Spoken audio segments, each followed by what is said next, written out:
This is a production of Cornell University. Welcome to Cornell Law School. I'm Stuart Schwab, the Alan R. Tesler Dean of the Law School. And as Dean, it's my privilege to welcome and call to order significant events at the Law School. And I am pleased to proclaim that today is a significant event.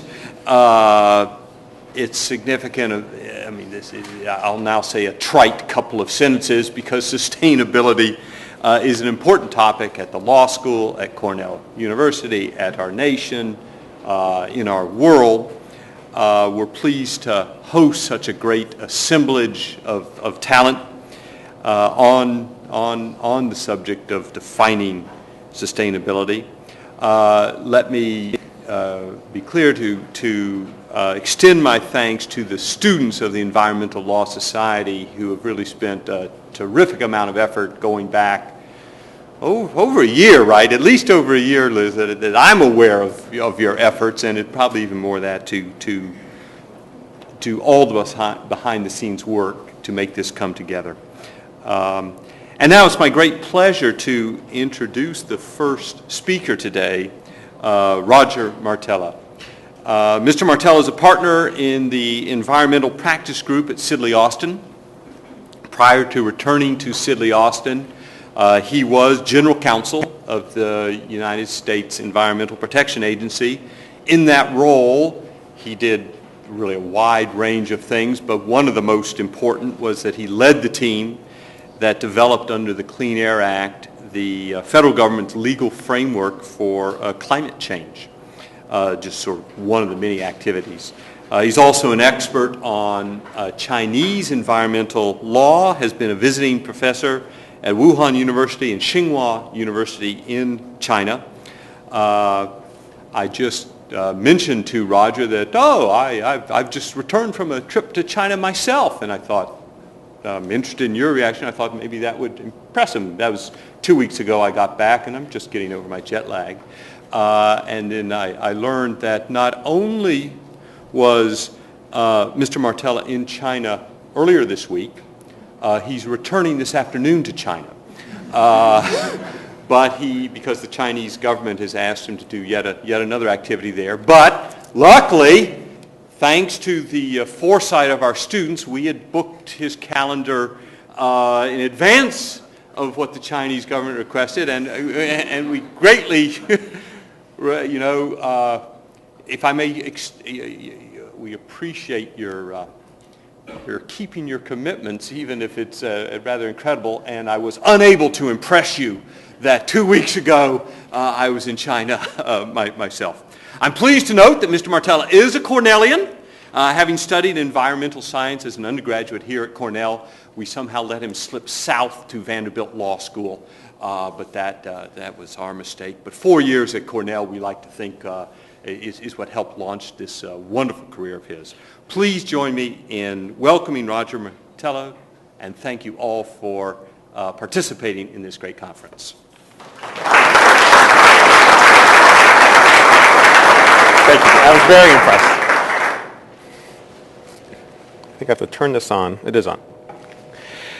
And despite the fact that yes, it's true, I will be going back and forth to China twice in 2 weeks, last week and this week. I wanted to keep my commitment to be here. As challenging as that seems, I can guarantee you the most challenging part of the week was going from Washington to Ithaca. You never know what lies. Going to China is pretty straightforward. It's a nice 12-hour flight, but you never know what lies ahead when you're going from anywhere to Ithaca. And so that was quite an interesting challenge last night, leaving Washington around 2 in the afternoon and getting here around 2 in the morning. Not really sure along the way how I was going to get from point A to point B. So I'm very happy to be here, and it's great to be back at Cornell. I'm going to talk about today kind of a general overview of what is happening in the world of sustainability. There could not be a better time to have this conference, and I commend you and I commend Cornell because Cornell is always ahead of the curve when it comes to global sustainability issues.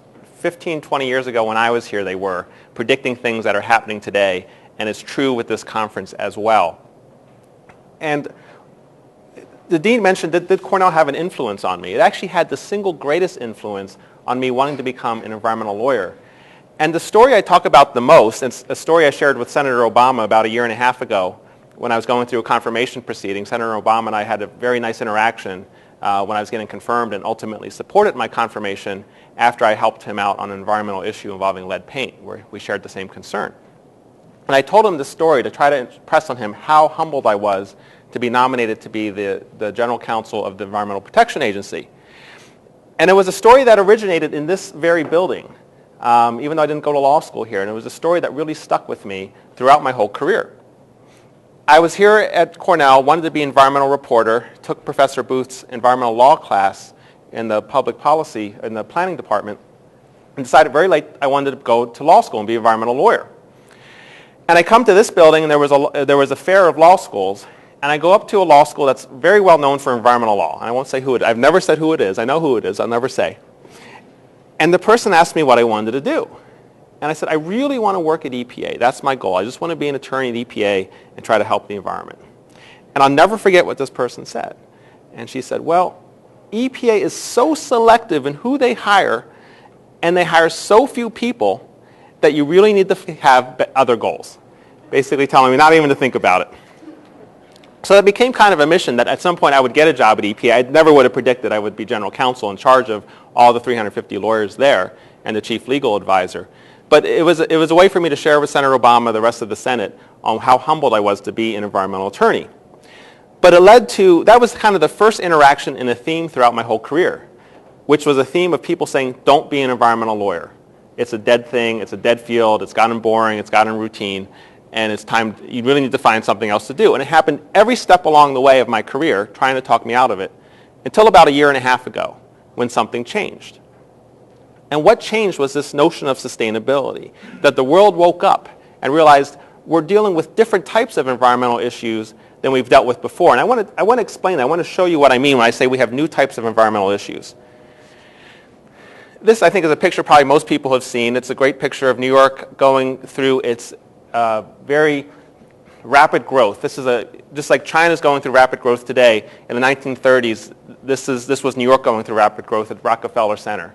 And a lot of people look at this picture for different reasons. It's such a great picture. As a son of an immigrant, I look at the ethnic contributions of people in here and the American willpower and tenacity and things like that.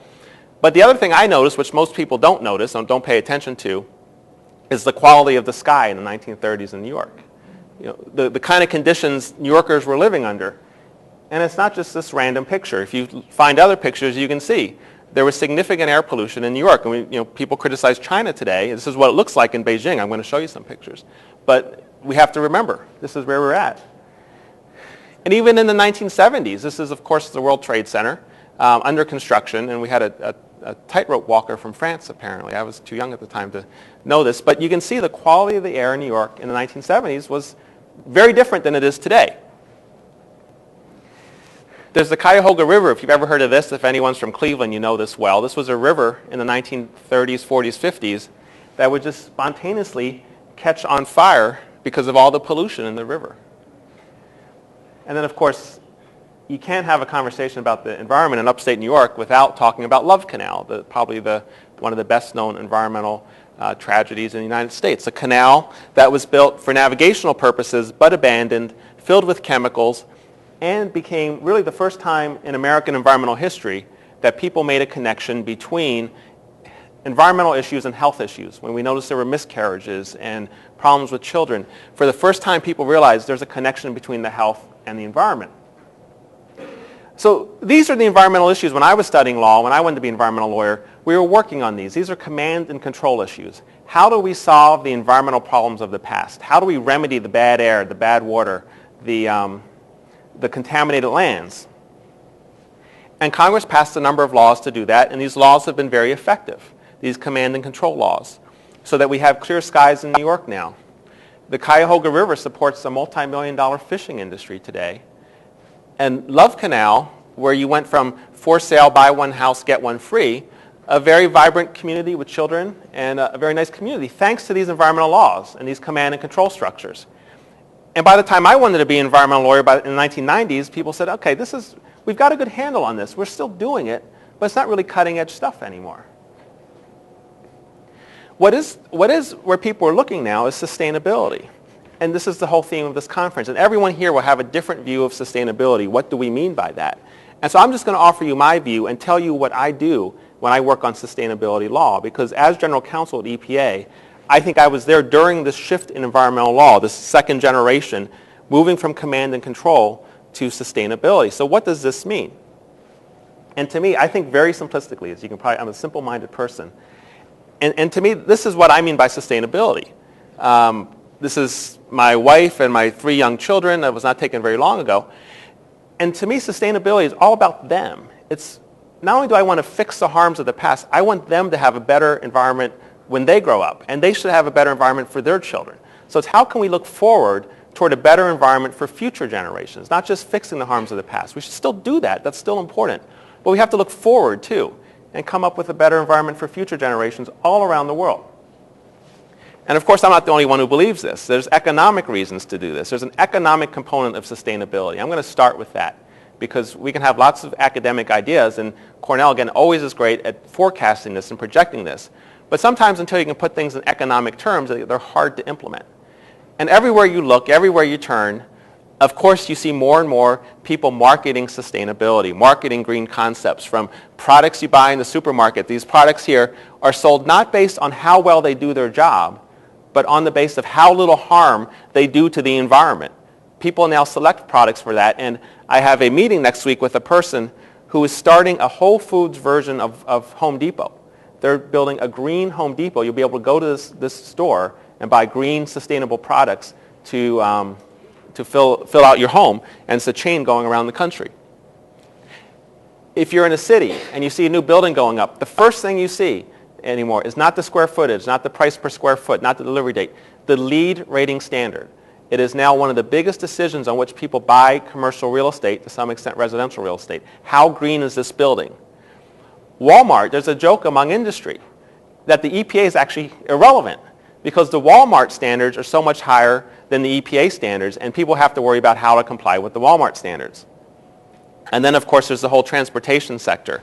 We all know about the Prius. In China, very few people know about the Prius. When I teach there, I ask how many people know about the Prius. Most of the time, no one raises their hand. They've never heard of it.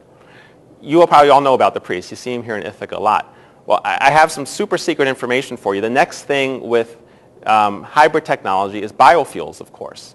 You've all heard about corn ethanol. The second generation of corn ethanol is cellulosic biofuel, the notion of using forests and forest products and wood products to have very low greenhouse gas life cycle. So I'm going to show you the very top secret picture of what the first cellulosic hybrid vehicle looks like. And so this is technology coming down the pike. So I said there has to be an economic component to sustainability. And about a year ago, a little over a year ago, last July, the American economy, the world economy had a wake-up call to this point. We had something of a train wreck when it came to sustainability that really turned industry into thinking, this is something we have to take seriously. And it was the smallest big train wreck you've ever seen. And it was the train wreck of Thomas the Tank Engine. And now, I don't know if there's, like me, a lot of young mom and dads in the audience here who really play a lot with these Thomas toys. So you may not have picked up on this as much as we did, because we have thousands of these. But these little Thomas toys that we were importing from China had, they found the red ones had some lead paint. And Senator Obama and I talked about lead paint. Lead paint is a very serious issue, the most serious issue perhaps if you have young children. So this was really a wake-up call for industry, because what happened as a result of this? Well, there was a $30 million consumer class action settlement. That's a lot of money. But that's only kind of the tip of the iceberg in terms of the ramifications of this issue. They had to recall, hundreds of thousands, if not millions of these toys. But more than that, it changed the shopping patterns of American consumers during the holiday season. Beyond just these little Thomas toys, people started to question, where is my toys coming from? How do I avoid toys that have these issues? Can I buy toys that are made in the US or Europe as opposed to China because we're concerned about lead paint? So it showed the importance of sustainability when something went wrong during the global supply chain. It has literally changed the entire shopping patterns for many people. And I go to a toy store in Arlington, Virginia, near where I live. And for each toy, they have a little handwritten sign that says the country of origin Because today, even for people, that's important to know. And last year at Christmas, there were many articles about this. So this was, again, a real wake-up call where industry said this is more than just some theoretical issue about saving the planet. This actually affects the bottom line and affects us. So again, if you think of industry as being drivers to get things done, they understand at this point that sustainability is important, that they have to have sustainability policies. So I'm going to go through very, very briefly, because I do have to catch this next plane to get me to China, kind of what I actually do, because I actually am very, very fortunate. Sometimes I can't believe I get paid to do what I do, because I actually get to practice sustainability law issues, and people pay me to do this. And I want to give you some indications of what's going on out there. And so when I think of sustainability, this notion, how do we get a better environment for future generations? This is my list, and everyone here will have their own list. And if we talked about global supply chain management, that's the first, one of the things, not the most important, but one of the things I wanted to start with. The notion that the world economy is very globalized at this point. And not only, it's not as simple to say, in the old days, you were building a car in Michigan, you had a supplier in Ohio, you knew that supplier in Ohio was complying with environmental laws there. When your parts are coming from Indonesia and China and Canada and somewhere in the EU, all along the supply chain and being assembled, it's much harder to know, are you complying with environmental laws both here and there and everywhere? And that's a part of sustainability, making sure what we're doing here is leading to sustainable practices all along the supply chain. Now, of course, the highest profile issue, and what I probably spend 75% of my time on at least, is climate change. And I could talk for days about climate change and every little detail and every last thing about how we're regulating climate change. So I'm not going to do that, obviously. I want to talk about two things that are maybe a little different to put things in perspective. I want to talk first of all about what regulators think of when they think of climate change, because we all know climate change is a word that's used in many, many different contexts. And we all have our own views on climate change. I have my personal views on climate change. You have your views on climate change. And to a large extent, all of that is irrelevant. It doesn't really matter what I think or what you think. What matters is what does the government think, because the government's actually going to be doing something about it. What does the Obama administration think? What does the United Nations think? And this is what they think. And this is a chart to me, I know it's hard to see, so I'm going to explain it, that visualizes what people think of when they want to regulate for climate change. And what this chart shows, this is from the Intergovernmental Panel on Climate Change. You've probably heard of this. A Nobel Prize winning group, along with Al Gore last year. And so whether I agree with this group or whether I disagree with this group, it's irrelevant, because this is what people refer to, what the government refers to at the moment as the authority on climate change. And what this chart shows is these are degrees change in Celsius across the world. So 1 degree increase in temperature, 2 degree increase in temperature, 3 degree increase in temperature, and so on.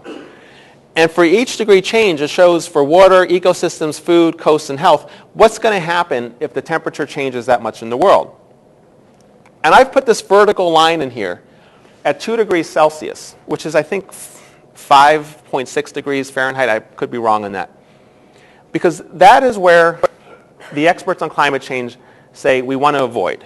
What they're trying to do when they regulate greenhouse gas emissions, when they want to have treaties, when they want to control greenhouse gases, they're trying to stay to the left of this line. And so from a regulatory perspective, climate change controls, greenhouse gas controls generally means how do we stay left of that line, left of 2 degrees Celsius?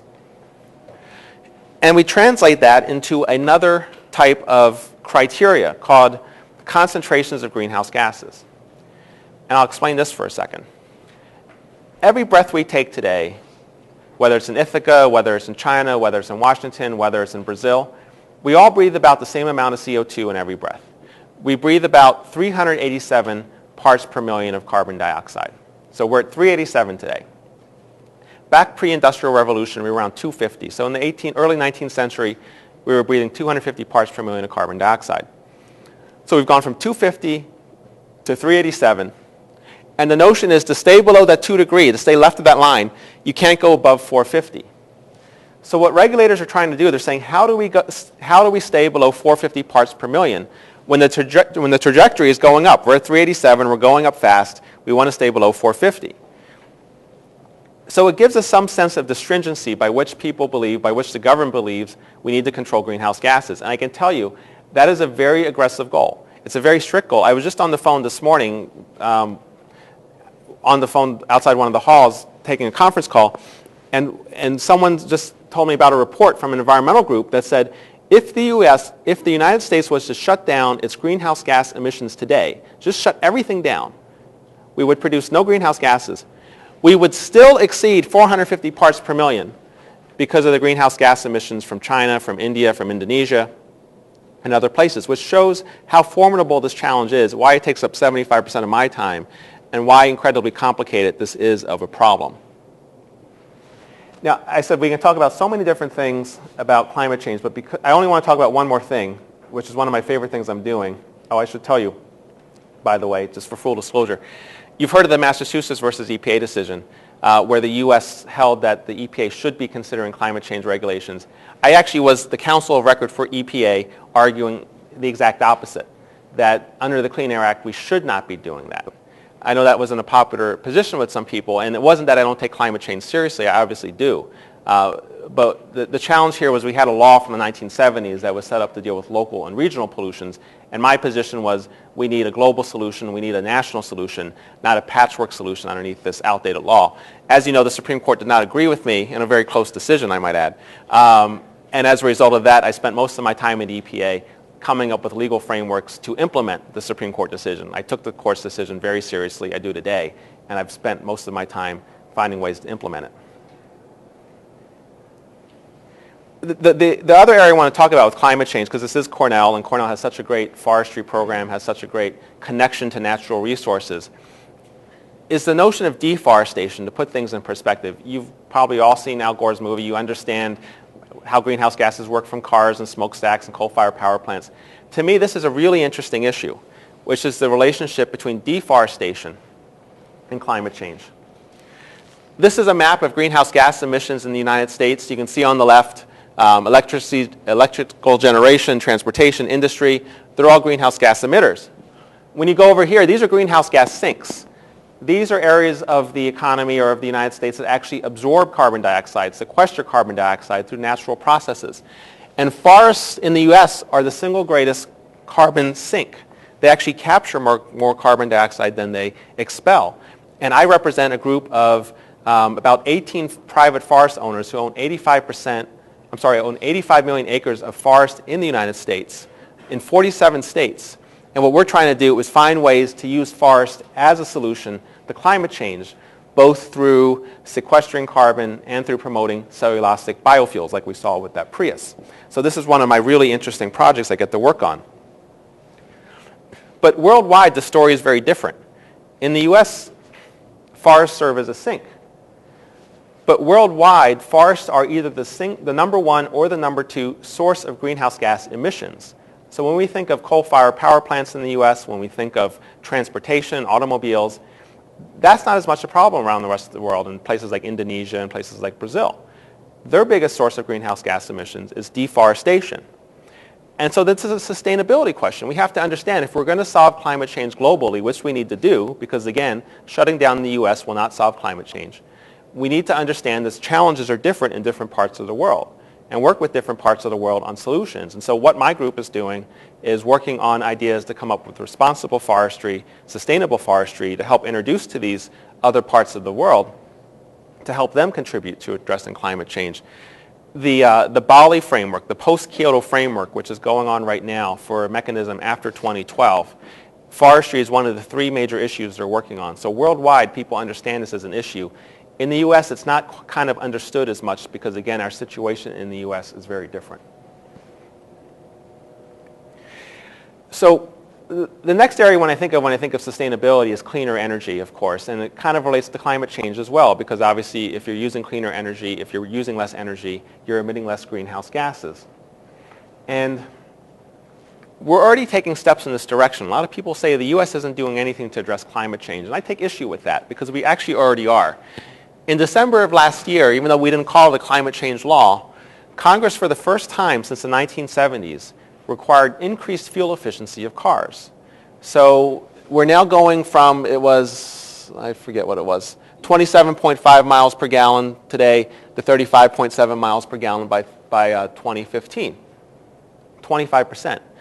That's very significant because for every miles per gallon you increase in terms of fuel efficiency, you reduce a lot less greenhouse gases. When you burn less fuel, you reduce less greenhouse gases. So using clean energy here, mandating it, will lead to climate change solutions. The other thing we're doing is we're promoting renewable fuels. We're actually mandating renewable fuels and biofuels. 36 billion gallons by 2025. Right now the focus is on corn ethanol, but the second generation will be cellulosic ethanol, things like wood products that we talked about. And this is also important from a greenhouse gas perspective.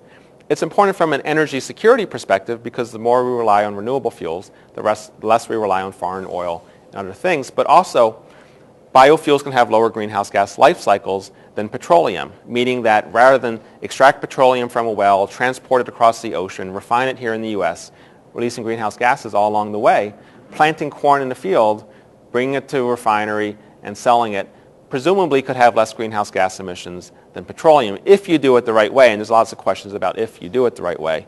So biofuels is a way, again, of promoting clean energy, energy independence, addressing climate change. And we could spend hours talking about biofuels issues. Another thing we're doing at a very experimental stage to promote sustainability and cleaner energy is carbon capture and sequestration. And the notion here is we've talked a lot about climate change and greenhouse gases. One of the reasons it's so challenging with greenhouse gases is we don't have the technology today to capture them and do something with them. You can't just stop greenhouse gases from coming out of a car like you can other pollutants. But someday we may be able to do that. And we're experimenting right now with this technology called geologic sequestration, where you would capture carbon being emitted from a smokestack of a power plant and then sequester it underground in subsurface geological formations. Now, you can probably imagine what the issue might be here. The question is, how does doing this interact with groundwater supplies? Are you risking polluting groundwater supplies by sequestering carbon dioxide? And so that is the question we're studying right now, the country is studying, and they're proposing a rule that would allow this to happen on a commercial basis. And so look for this technology maybe 5-10 years from now to become more mainstream. I'm sure people at Cornell are experimenting with it as well. It is seen as potentially one of the greatest solutions to climate change. There's, like everything, there's practical limitations with it. This is a map of the United States showing where there's potential for sequestration to occur naturally. And as you can see, it's mostly centered in the east, which in some ways is good because there's so much industry in the east, but it's not good news for the west. And so the question becomes, do you build pipelines going from the west to the east to move carbon dioxide? And when you build pipelines, that causes greenhouse gas emissions, that interferes with endangered species, that leads to environmental impacts of its own.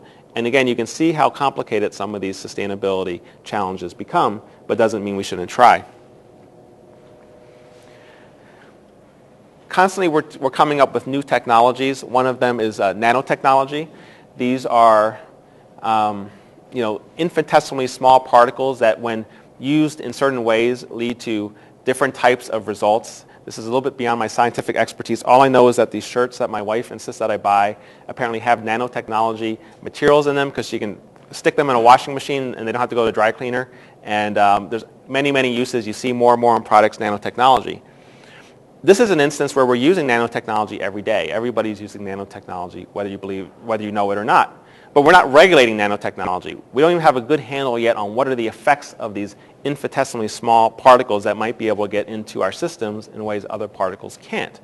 So part of sustainability is trying to get a better handle proactively on new technologies before they become too mainstream, or making sure we're monitoring very closely how these new technologies are interacting with us, unlike the pictures of New York or the Cuyahoga River, where we wait 30, 40 years before we do something about it. Increasingly, there's a connection between environmental issues and natural resources issues. This is another theme of sustainability. For example, with climate change, we're hearing more about polar bears and coral, natural resources that are impacted by greenhouse gas emissions. And so as environmentalists, when we used to look at clean air and clean water, we have to look broader now. We have to look at endangered species. And I can tell you in China, they haven't gotten this far yet. They're more focused on air and water. And at some point, they'll look at endangered species too. But part of sustainability is looking beyond just air pollution and water pollution and natural resources, protections of forest, of agriculture, of endangered species.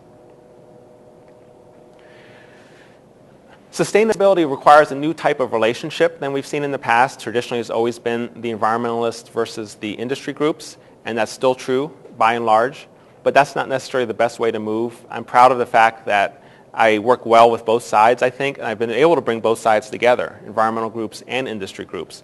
And this is important because if we're going to get things done, we do have to work together. It sounds kind of, warm and fuzzy and things, but it's the reality. If we're going to get new projects done, we need to work with each other to consult on how to do it both in an economically appropriate and an environmentally appropriate way. And rather than litigate against each other, more and more we're going to see coalitions being built. This was a coalition from the Natural Resources Defense Council that was preparing to challenge a number of coal-fired power plants in Texas about a year and a half ago. And by working with the TXU utility, they actually reached a coalition which allowed some of the power plants to be built, others not to be built, but at least some things got to move forward and everybody worked out in a cooperative way. And then the last thing I'm going to mention as part of sustainability, again, the notion is this is no longer about the U.S. I mean, when I was in law school and studied environmental law, it was all focused on the Clean Air Act and the Clean Water Act and the things I showed you at the beginning. I spend most of my time focused on global issues. By the time I woke up this morning, I had an email from China asking me for some advice, who I referred to in our Brussels office, and our Brussels office, before I came into here, was answering questions about toxics regulations in Amsterdam for a Chinese company that is interested in acquiring another company in Amsterdam. And so environmental issues in the whole world are bouncing around the globe. And we need to understand that. Of course, my biggest focus has been on China. As EPA General Counsel, I created the China Environmental Law Initiative to help the Chinese government establish their environmental laws. I'm continuing to do that, as you can tell by my 2 trips there in a week. This is a picture of Shanghai. It's a great city, probably my favorite city in China. And you see this idyllic scene. It almost looks like Ithaca, of these crystal blue skies and this clear blue water. I mean, just you can't imagine anything better than that. And the problem is it's not an accurate picture. It's obviously a Photoshop picture, but something that gets marketed around in China as the way the environment actually is. And this is not intended as a criticism. It's a reality. It's nowhere close to that. This is a typical day in Shanghai. I guess being in Ithaca doesn't look that unusual. You're probably saying, what's the big deal? We're used to that.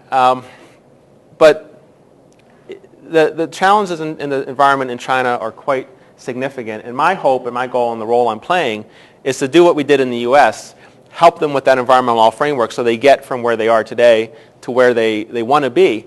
And again, I'm not critical of this because I point out the same pictures we had of New York and the Cuyahoga River and Love Canal. We learned our lessons, and we're trying to help them hopefully respond sooner than it took us. It took us decades and decades before we got serious about the environment.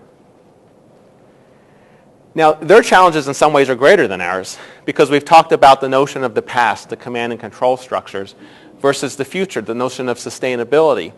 We've got a good handle on the past. I mean, people are constantly suing EPA and saying, no, you don't. I believe we do.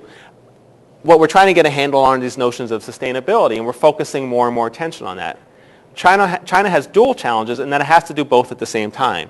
It has enormous existing environmental risks and liabilities, but at the same time, there's worldwide pressure on it to address these sustainability concepts and start addressing climate change, clean energy, and nanotechnology and global supply chain issues. And it's somewhat overwhelming. It's not just overwhelming to us, it's overwhelming to them. So I'm very honored to be able to help them on these issues. They've got many challenges ahead, but it's great to be contributing. Well, it looks like I've got 5 minutes, and so if anyone has any questions, I'd be happy to take them or let you guys move on to your next subject. Hi, go ahead. Hi. Yeah, it seems to me that the United States was able to embark on environmental regulations once we achieved the discretionary income, if you will, in order to use that discretionary income to solve these environmental problems. I work in China also, I probably work in India. And I don't see they're anywhere near close to having discretionary income available in a stable society such that they can even imagine putting in environmental controls that could be realistically enforced. As you know, in China, the federal government will say we're going to do something, but all the provinces just do whatever they want because they realize that the federal government is not about to go in with the Red Army and stop them. So I'm a bit more pessimistic about the future of China and India, both, with respect to being able to control their, for example, greenhouse emissions, short of bringing in some incredibly new technology to get them off of the carbon cycle. So what do you say about it? I think it's very fair. I think the challenge right now in China is everything is driven by GDP. It's the three most important initials in China culture is everything's about economic growth and GDP. And environmental factors are not even relevant to that because they're seen as slowing down GDP. And with still hundreds of thousands, if not millions of people in poverty, it's hard to say you should be slowing down your GDP because you do want to get everyone out of poverty. They've done a great job getting hundreds of millions of people out of poverty in a relatively short time. What I try to emphasize when I'm there is shifting from this notion that environmental protection and economic growth are incompatible goals. You can achieve both at the same time. It may be that it does have some lag on your GDP. It may be that you're not doing everything you want in terms of the environment, but you shouldn't be ignorant of the environment. Try to keep in mind the environment so that when you're building that new coal-fired power plant, it may be that by spending a little more money, you can get better cutting-edge technology that will end up saving hundreds of millions of dollars in health issues down the road. So the big theme I've been trying to reinforce is that economic growth, environmental protection are not inconsistent goals. You can work on them as mutually achievable goals. Sir, go ahead. Last year, the biofuels situation seemed to have a terrible effect on world food prices and undercut food self-sufficiency for a lot of the third world. So in headlines, because it's a big question, obviously, what kind of international institution would you foresee having the capability of coordinating those kinds of conflicting objectives? It's a really good question, and for those of you who are lawyers or law students, you hear a lot about conflicts issues and making sure you always sort through conflicts.